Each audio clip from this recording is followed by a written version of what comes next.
বিশ্ব ক্রিকেটে এক সাকিব চলে গেছে, কিন্তু অন্য এক সাকিব ধীরে ধীরে তৈরি হচ্ছে বাংলাদেশ ক্রিকেটে।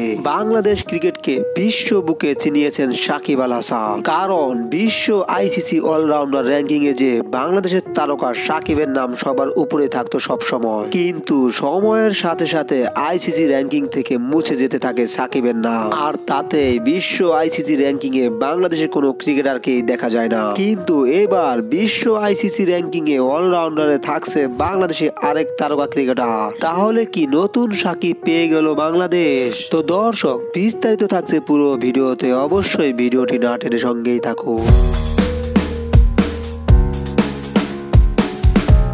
বাংলাদেশের ক্রিকেট থেকে বর্তমানে সাকিবের নাম মুছেই গেছে বলা যায়। আর তাই বিশ্ব আইসিসি অলরাউন্ডার র্যাঙ্কিং এ বাংলাদেশি কোনো ক্রিকেটারকে দেখা যায়নি এতদিন। কিন্তু এবার নতুন সাকিব এসে গেছে বাংলাদেশে। এবার টেস্ট অলরাউন্ডার র্যাঙ্কিং এ 2 নম্বরে উঠে এসেছেন বাংলাদেশের দলের নবাগত অধিনায়ক মেহেদী হাসান মিরাজ। তাছাড়া ওডিআইতেও 4 নম্বরে উঠে এসেছেন বাংলাদেশের এই অলরাউন্ডার। বিশ্ব বুকে যেন আবারও বাংলাদেশের নাম। বর্তমানে মেহেদী হাসান মিরাজ খুব দুর্দান্ত ফর্মে রয়েছে। নিয়মিতই ব্যাটে বলে আলো ছড়াচ্ছেন এই তারকা অলরাউন্ডার। তবে টি-20তে নিয়মিত না থাকায় মিরাজ এই ফর্মেটে নেই। তাহলে বোঝাই যাচ্ছে যে আবারও নতুন সাকিব তৈরি হচ্ছে বাংলাদেশে। তো দর্শক, মিরাজ কি পারবেন সাকিবের মতো 3 ফর্মেটে 1 নম্বর হতে? অবশ্যই আপনাদের মন্তব্যগুলো কমেন্ট বক্সে জানিয়ে দিবেন এবং চ্যানেলটি সাবস্ক্রাইব করে পাশে থাকবেন। ধন্যবাদ।